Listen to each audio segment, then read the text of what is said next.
Hello friends, welcome back to Black Book Stacks. I'm your host Toshonda Sanders. You are getting the coronavirus edition of me, so no makeup, and I've been in the house by myself, and this is what that looks like usually.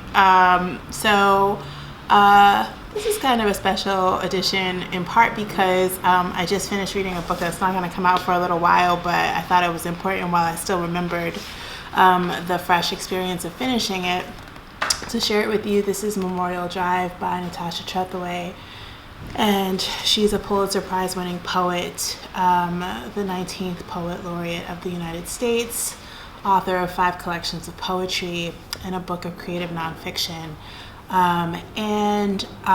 This is the story of the murder of Natasha's mother, Gwendolyn.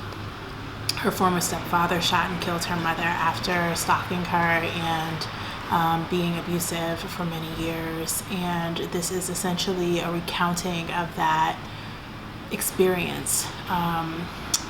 Natasha tells the story essentially of growing up with Joel, who's her stepfather, who I usually don't like to name perpetrators of crimes, but it's kind of difficult to recount it without doing that. So there you have it.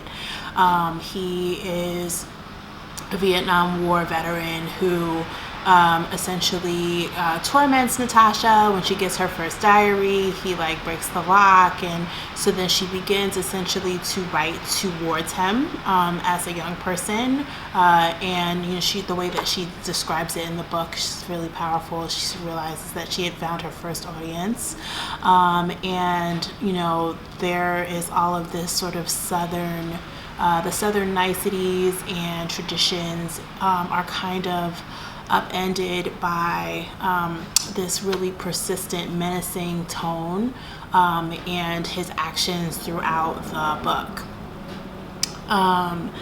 And what I found triggering about it, as someone who's, my mother is deceased and also was a survivor of intimate partner violence and domestic violence, and I can very viscerally remember, us kind of fleeing abusive boyfriends and, being afraid that, this might be her fate. I think it's every girl's worst fear that her mother will not be protected if she comes into contact with violence of this nature. But more than that, I think it sets you up to have a certain fear of not being protected yourself. I think especially for Black women, certainly Black women from the South, I think, have never really felt fully protected by pretty much anyone except for themselves. And so this is sort of a reiteration of that kind of sentiment, but not in a bitter or angry or sort of even resigned way. This is really a daughter's grief. All of the things that they say that women should do, right, if they're being abused, her mother did, right? Which is that you document the abuse, you contact the police, you get a restraining order, you get police to help you, you go to a domestic violence shelter, you take your children, you make a plan, you contact all the people, you let all the people know what's going on with you, and on and on and on. I mean, she taped conversations with him. There are transcripts of the conversations in the book, so it's not like no one knew, they just didn't do enough to protect her. And what we find out in the story essentially is that when a police officer moves to take a break on June 5th, 1985, Joel gets his way in to see Gwen and shoots her twice, I believe in the head. So I'm also a big fan of content warnings, trigger warnings, these kinds of things, but I did that for my review on Goodreads, but I also feel like I'm of two minds about that, right? Because I feel like some of the problem with these kinds of stories, right, which are basically stories of despair, of Black women's despair, of how we are ignored until and even beyond when we're desperate, has to do with this sort of sanitization of our stories and of what ails us and what torments us and our tormentors, and how they are essentially, there are all these gaps in systems that should not be there, that we should have fewer cracks in our systems, right?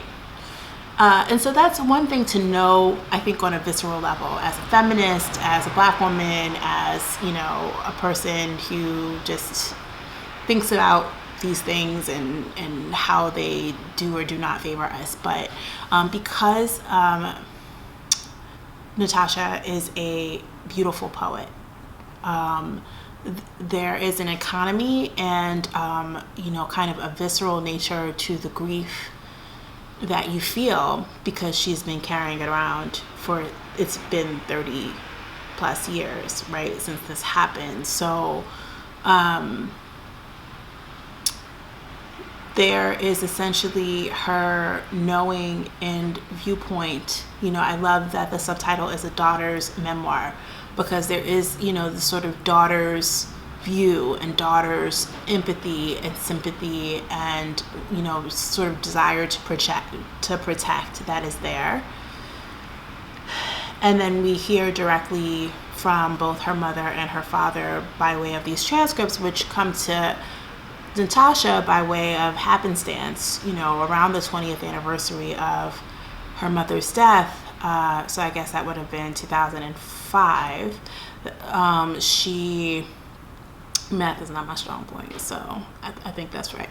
But I think, it's around, the 20th anniversary of her mother's death. She goes out with her husband, is near the courthouse where a lot of the proceedings took place.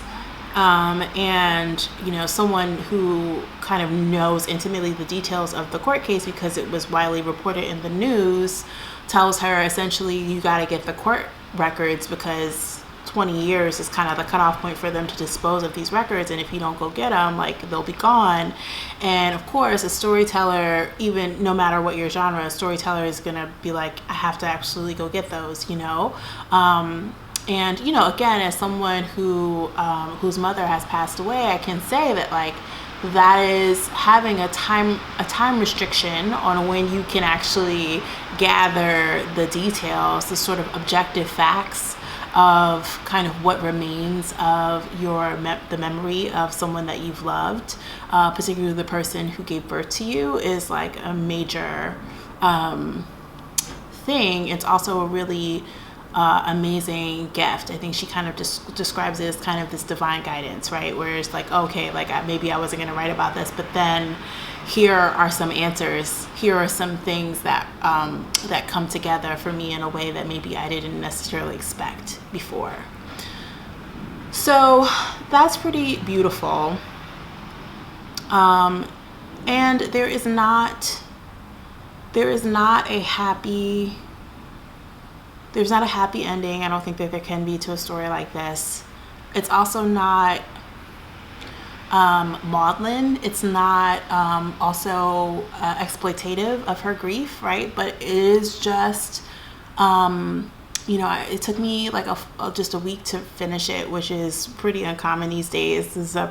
Keep too many books on my nightstand, and there are not too many things that I feel that obsessed with. And I felt really obsessed with figuring out, how does she sort through all these things? If you've been carrying a story around with you for 30 years and it's essentially been your story, right? I read once from a rabbi who had written something about orphaned adults, where he says that when your parents die, you become the keeper of your memories. And so she is essentially giving to us, what she has learned as the keeper of the memories in her family, as the documentarian, who in some ways has taken on that role in the absence of her mother. She would have done it anyway because she's a writer, but it is probably as close to the marrow or the bone, I think, as you can get as a writer. So anyway, it is compelling, it is beautiful, it is intense, but in a really amazing way.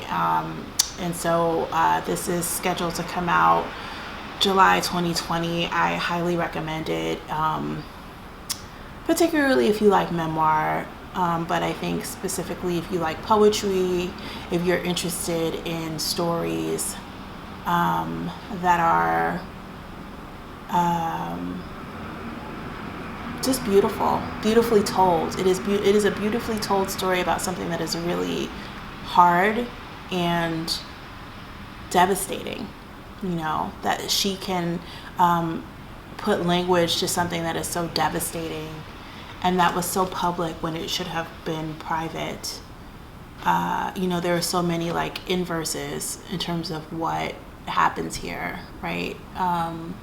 Something that's private that was made very public, something that was preventable was absolutely not prevented. All kinds of things are at work here. So I highly recommend it. Do pre-order it. It's coming out from Echo and HarperCollins Books. And I can't say enough good things about it. So I hope if you read it, or if you pre-order it, or if you've heard any buzz, that you'll let me know in the comments what you think. And wishing you all well as we all continue to sort of read our way through the unknown. And I will be back again soon with another update. But until then, please be well.